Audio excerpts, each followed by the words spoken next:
And thanks for joining me today. My name is Martin Neelam, and I'm here today to talk about my project called Tectonic Shift, which deals with homeless people in the UK, more specifically homeless people sleeping rough on the streets.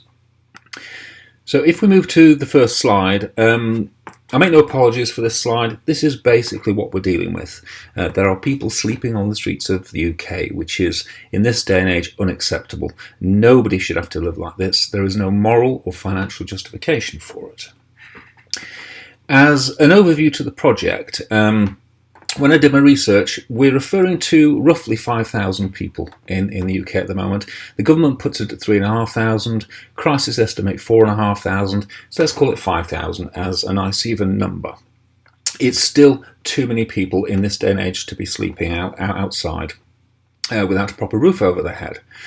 When I looked at the research, the idea of the research was to inform me, as with previous projects, so that I could actually, for instance, I could look at Crisis, I could look at Oxfam and the various charities, see how they handle it and learn from them.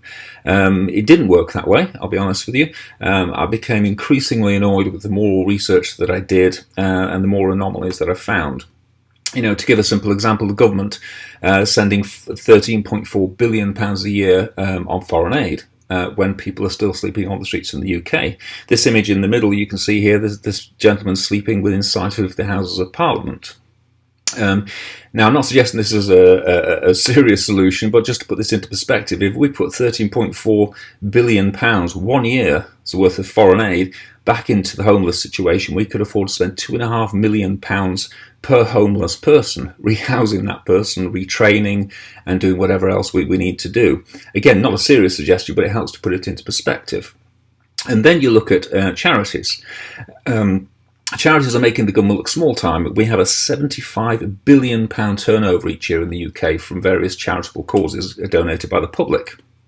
And yet the problem still isn't solved. The image I was showing there is of the Salvation Army headquarters. It's in the shadow of St Paul's Cathedral on the River Thames next to the Millennium Bridge. It's possibly one of the most expensive pieces of real estate in the world. And you have to question, and I'm using Salvation Army as an example, but this applies to pretty much all charities. Why do they need such expensive headquarters? Why do they need such large corporate pay structures, etc.? There's an element of moral responsibility here, I feel, and that's going to be the core of my project. I'm looking at an ironic parody of what's happening in the real world. So rather than be socially responsible and design this homeless shelter with economy in mind, I'm going to go the other way. I'm going to use the same values that these corporations use when they're designing their own headquarters. And finally, I just wanted to look at, one of the bits of the research that really interested me was, how do we respond to homeless people in this day and age? Amazingly, we're still using the 1824 Vagrancy Act. So we can imprison somebody for sleeping on the streets, or we can give them a £1,000 fine, which is insane. The Vagrancy Act dates back to 1824. Britain at that point was just finishing off in the Napoleonic Wars, and ex-servicemen were coming back from the war with the most terrible injuries, loss of limbs, loss of sight, etc. They were in a terrible state. They couldn't work, they weren't suitable for workhouses, so the only option they had was to beg on the street. There was no social care for them, there was no medical care for them, to speak of anyway. And the public response to that was they just wanted to remove the problem. So the 1824 Vagrancy Act effectively criminalised sleeping on the street and begging for money. And hundreds of years later, we're still using that exact same act, which is insane. As part of the primary research, what I did was I did a simple experiment because I was curious to see how attitudes had changed. So I went into Huddersfield one day. You see the picture on the top. I was smartly dressed, hair combed, nice expensive clothes, and I just asked people, where I could get a coffee, and just had a chat.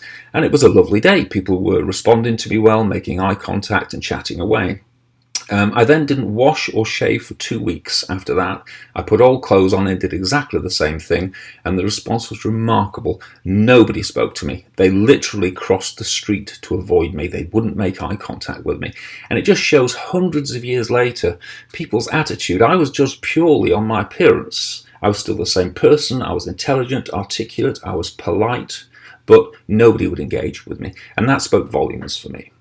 So that's an overview of the project. It's about ironic parody and actually criticising, if you like, what's happening with current charities. The most important part of the research going forward was, well, this page here, the sad truth about sleeping rough. On average, a homeless person dies at just age 44 years old. People sleeping rough on the streets are 17 times more likely to be victims of violence. Homeless people are 9 times more likely to take their own lives, which are terrible statistics. Looking at Public Health England, this chart that I've done here, I went through hundreds of pages and I just extrapolated these figures. As an example, mental health issues within the general population is 30 in 100 people suffer with mental health issues, whereas when you look at the homeless population, it's 72 in 100. You look at drug addiction, the average in the general public is 8 in 100. Within the homeless population, it's 26 in 100.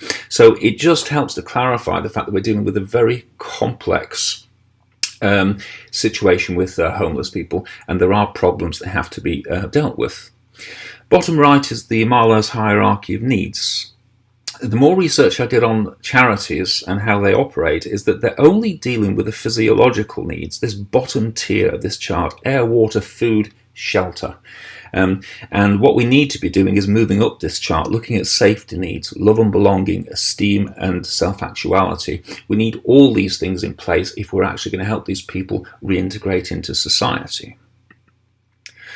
When we look at the concept, the chart on the bottom right, it was government statistics for homeless people, which you can see a sharp rise. And the shape of the graph reminded me of a fracture, and I started thinking in terms of a fracture in society. This led me to Tectonic Shift, which is the title of the project, of course. There are 3 types of tectonic shift. We've got diverging, which creates negative space. Then we've got converging, where 2 forces collide and splinter. And then we've got transforming, where these 2 opposing forces flow together without being destructive. And I thought these were 3 great metaphors for different ways that society deals with these kind of problems. And the pictures I'm using there are just very simple ways of, if you like, illustrating visually the different types of tectonic shift that I want to use within the project. The location for the project is going to be in Huddersfield. I've chosen the old Huddersfield town centre here because it mirrors pretty much exactly what's happening in London with the existing position of the building. It's right next to the train station. It's surrounded by historic buildings which have been protected, so they're in super condition. They're of roughly the same period, so I thought the ideal location for it. When I started to look at layout and zone planning, unlike previous projects, rather than just look at what each room had to do, I wanted, if you like, 3 overarching responses. So I looked at, number 1, an immediate response. I wanted a facility that would help people immediately, not solve the problems necessarily, but offer help. And that's going to be done with a drop-in centre, which will be open 24 hours a day for food, shelter, access to toilets, changing facilities, information and advice, etc. And then there's a long-term response, number 2. The long-term response centres on an exhibition centre because we need to involve and have a dialogue with the public to actually explain what the situation is with homeless people, present them as real people, look at the situation with charities, how we need to rethink how we actually give to charities. And then finally, what I'm calling a pragmatic solution here at the bottom, which is the whole of the top floor, which we're going to look at ways of actually helping people get off the street. Now, we can only deal with limited numbers, obviously, but it's a start.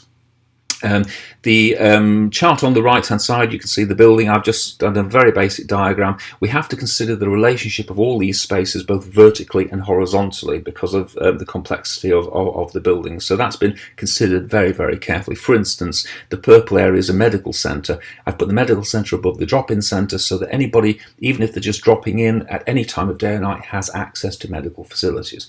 So we thought very carefully about the layout of the building. When we look at design development, I've done far too much work to show you within a limited space of time, so I thought I would just show you the restaurant because it's just a good illustration of how we work.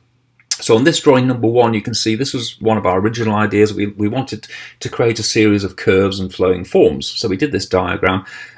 Looked great in plan, just didn't work when we started to model and play with the model. So we had to rethink. We came up in number 2. We came up with this picture, which we absolutely loved. It's a tea plantation in Vietnam, and these sinuous curves are absolutely amazing. Much more what we're trying to create. Number 3, we extrapolated the curve in its simplest form. Then number 4, we took that into a CAD plan, and just to see how we could wind in and out of these columns to create these shapes. And then number 5, we started to apply that to the model, just in basic sketch form to get a feel of it, and it's starting to work. Then moving forward, we developed the model further, number 2, to get the basic shapes. Then in number 3, we're starting to apply materials, looking at lighting and see how it affects. So it's beginning to move to where we wanted to move. And this methodology was used on all the rooms throughout the whole scheme. As you can see on this page, this idea of sketching, building models and playing was part of the experimentation about developing an idea. Now, starting with the ground floor, talking through in a little bit more detail, we start over here with the lobby area number 2. We've put toilet facilities at the back, which are male and female and accessible facilities. Then we move over to the exhibition centre here, so you would have moved through the exhibition centre to get to the restaurant. The restaurant is in this location here, and then we put the drop-in centre at the back, so it has its own entrance in the back, so that could be kept open securely 24 hours a day. That would offer food, shelter, information, and access to the back room here, which is a shower, toilet and changing facilities as well. So starting with the lobby, this is the scheme we've come up with, the lobby. We wanted to keep it fun. We wanted an overall corporate image, so miles of steel and glass, obviously, but we wanted to keep it light and airy because it just occurred to us that everybody coming into the building is not necessarily anything to do with our Tectonic scheme. They might be going elsewhere in the building, so we wanted to keep it quite light and pleasant. But we have explained quite subtly the theme throughout this. If you notice, the floor, for instance, split into 2 halves for this idea of diverging. This central area here, and you can just see it better in number 2, is this sort of fragmentation where we collide and we splinter as part of the concept. And then finally the video wall at the back, where we've got these lovely coloured fluids flowing together. So we have this sort of transforming effect where 2 opposing forces can actually come together and work together and flow together. So we've tried quite hard to explain all this. It's subtle. There's a question mark whether or not anybody will understand it, but it's working at a subliminal level, if you like. Then from there, you would move into the exhibition centre, which is directly concerned with what we're trying to do. And we try to explain what's happening with homelessness and what's going wrong at the moment. Now, this is part of the converging part of the theme. So we're dealing with, quite violent forces. We like the idea of using shattered glass. It was based on this idea of Marcel Duchamp's The Bride Stripped Bare by Her Bachelors, where the large piece of glass was actually broken and the artist left it as it was because it was an interaction with life, and we liked that kind of concept. Moving to a more contemporary artist like Kendall Gears here, he's used the Duchamp sort of metaphor, if you like, but he's deliberately broken the glass, which has changed the feel of it completely. And we began to question then, well, if we know homelessness is a problem, is it an evolutionary problem? Or if we know about it, is it actually a form of social vandalism? Because it's something we're not addressing. So I like the idea of deliberately breaking to actually make the point that society is broken, but we could do something about it. Number 2 was one of the original drawings we did for that, which illustrates the space quite well, but we wanted to play with light in here and get more atmosphere in. When we visited the Imperial War Museum in Manchester by Daniel Libeskind, it was all in pitch darkness using projections and things, and we loved that. So we started to play with the idea of subdued lighting and lighting effects. And then number 4, we wanted to introduce, at the moment everything's going to be audiovisual in here using iPads and screens, but we wanted to also move forward and play with projections or possibly even holographics. So that's what number 4 is hinting at. As we move through to this one here, we want people to come face to face with homeless people and actually realise that they're a real person. So I'm going to play you just a minute of this video just to give you an idea of how I want people to connect.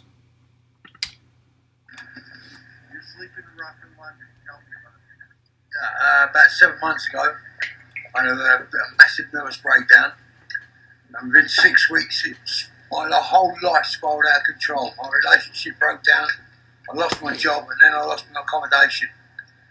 I'm suffering now from PTSD, from my time in the Royal Navy, the Royal Marines. I served in the Falklands at 18 years old, Sierra Leone when I was 21, and the first Gulf War at 28. I was wounded twice, lost my best friend, Dave Walker, to a grenade which wounded me and killed him. That's what the PTSD really is all about. His name was Dave Walker, and we called him Whiskey because of Walker's whiskey. And his catchphrase was "Hold fast." He'd say, "Hold fast, son," and with a smile. And I had this tattoo that says "Hold fast," and that's my tribute to Dave Whiskey Walker, my best friend that I lost. Yeah. So, and now I'm out here now, just trying to raise a few pennies. Excuse me. I'm going to stop it there. If you want to see the whole video, please, it's on my portfolio page, so please feel free to have a look at that. It's a very moving video. It portrays this person as a real person, and it brings a tear to my eye every time I see it.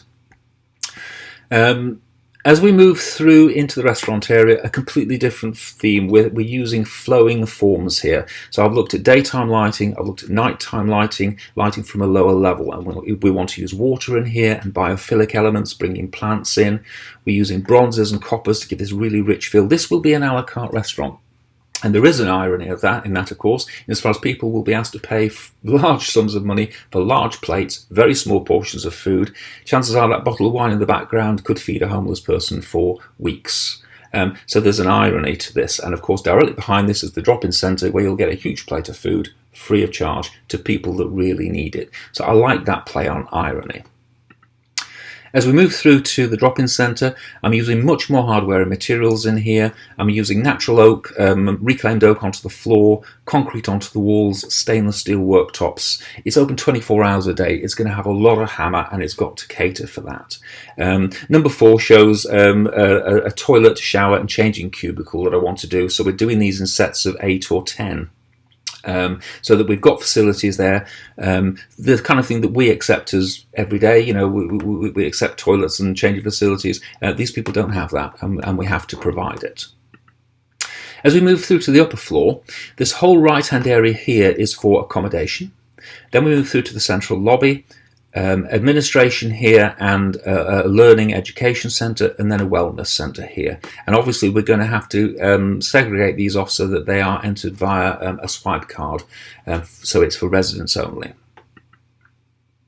Now as we move into the accommodation area, this is the model we did for the pod, and I've used the word home in the middle, and I can't stress that enough. This is a home for these people while they're part of the program, so it gives them privacy, security. They've got a little kitchenette, a bed obviously, a lounge area, a toilet and shower facilities. So this is a very important part of the project. Marlowe's hierarchy of needs also highlighted this idea of family. So we wanted areas like this to bring people together so they could watch television, play games, talk and share their experiences. From there we move across the hall into the education centre. So this will be for education, for learning, and obviously we'll tailor programs specific to people's needs so that we can help them. And then we move through to the wellness centre, which is going to offer medical facilities. There'll be medical, optical, and dental facilities here. I've left it very open plan. I wanted to avoid this sort of hospital look and keep it very free and loose. And the key is using, the rooms are actually cylindrical glass pods, which are going to be done in electrostatic glass, so they could be frosted for privacy. There's also a multi-faith area here.